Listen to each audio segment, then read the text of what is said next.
So I have a phone like you do, right? And on my phone, there's a little site I go to every day that gives me the weather in my little Manhattan Beach in California. And every 12 hours it changes. I mean, it's been unbelievable. In March, we've had a lot of wind and rain. Every 15 hours, every 12 hours it changes. It was going to be nice this week. And about 3 days ago, it was like, it's going to be terrible this week. It's going to pour all week. Didn't look like that about 5 days ago on my phone.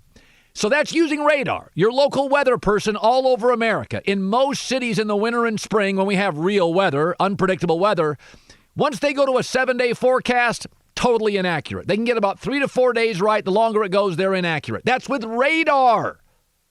Time-tested radar. So excuse me if I don't buy into local sports reporters or national NFL beat guys telling me football's not going to happen September 10th. That's over 5 months away. We can't get it right with radar helping us with weather 4 days out. Our government, you don't have to wear masks.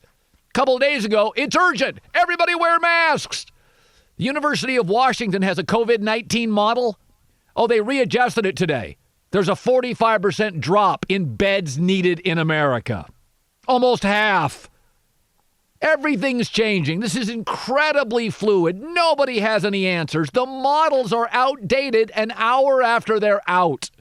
The CDC projected 1.7 million deaths to start. Come on.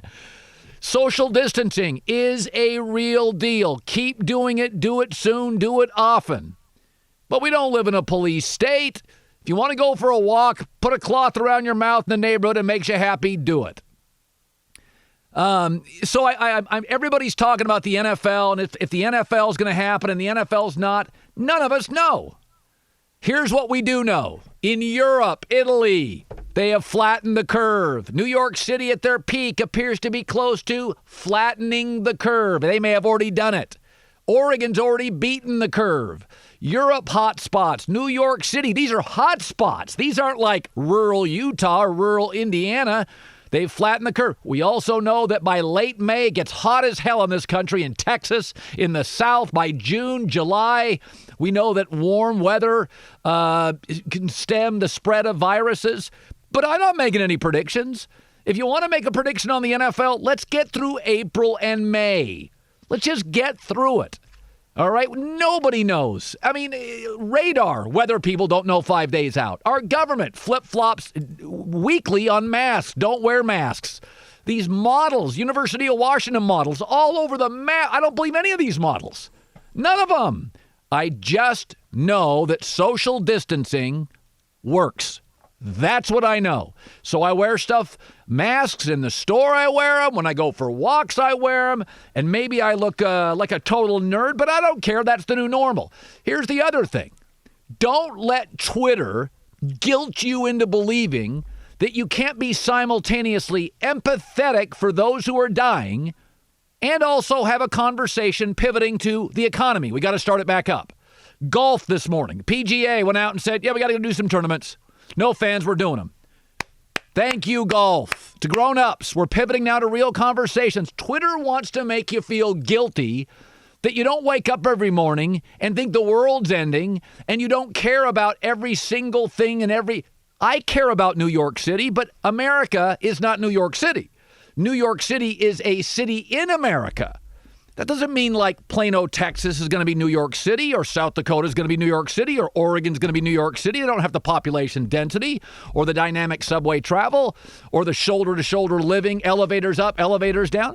So I can have empathy for people, but I also realize we need to have grown-up conversations on this stuff, and people are trying to project like they know stuff. Our government doesn't. Models don't. Radar doesn't. Who knows? Trump came out yesterday, the president, and said, I think we're going to have a football season. He's a leader. He's trying to be optimistic. I appreciate that. But, one thing I've really realized that the people in the media, I'm not going to name any names, but I know a couple people in the media that live on their phones. And because they're like beat reporters and they live on them. In fact, like strangely on their phone all day. I put mine down for hours. Those are the people that tend to be panicking and making bold predictions and don't have a clue. It is not even April 10th. The NFL season's going to start September 10th. If they have to, they'll get rid of the preseason. Would any of us miss that? Ooh, the coaches would have to make evaluations without, preseason. College football coaches do it, and it works just fine. So I have no predictions. This is what I know. Nobody knows.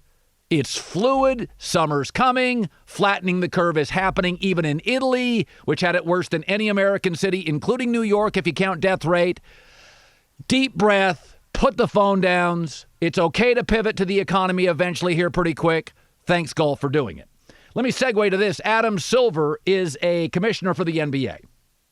And, they were the first league to come out and say, timeout, we're calling a timeout here. And Adam Silver is he's kind of a left-leaner, and I appreciate him. I think he's smart and progressive, big fan of his. And I think the NBA is actually the key to the NFL. I think it's the key to the NFL. Because the NBA is the underdog. The media tends to like underdog stories. The media doesn't like power. The media pushes back on all governments and all corporations. They've always pushed back way more on the NFL. The NBA is the underdog. And so the NBA media is a little friendlier to NBA than the NFL media and the overall media is to the NFL. We kind of take sometimes, we're pretty tough on the NFL. We rip the NFL. NBA media, like the baseball media, sort of romanticizes their sport and protects their sport.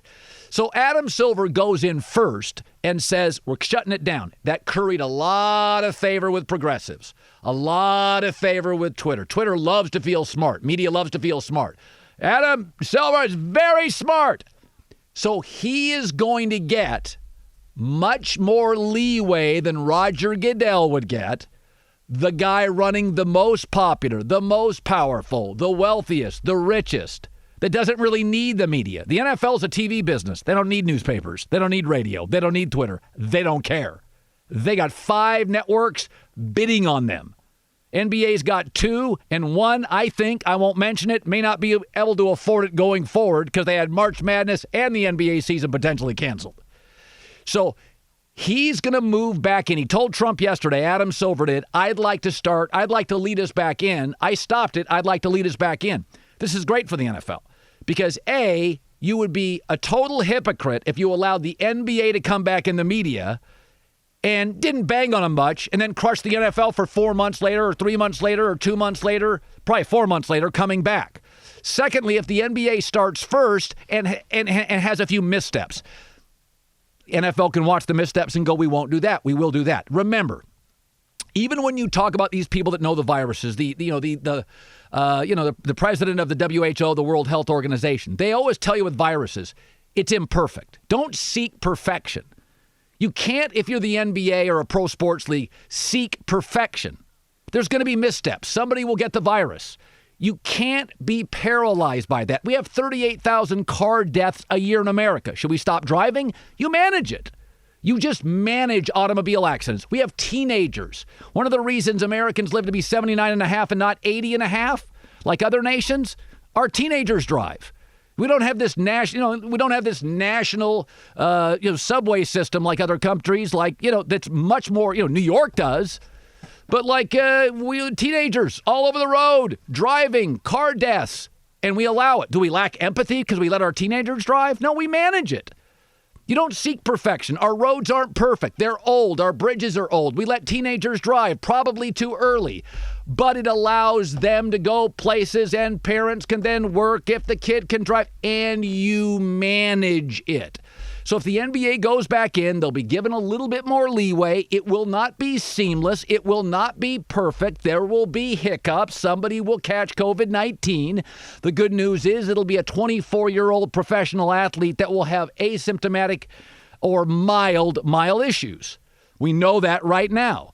So I think the NBA is going to get a little break on this if they go back first, and good for them and good for golf. It's okay to simultaneously care about Americans that have it or may get it or may suffer, and also pivot to questions about the economy. Because you know what's really bad too? Poverty and 17% unemployment. So I think the NBA as progressive as it is, could be a real helper to all our sports going forward.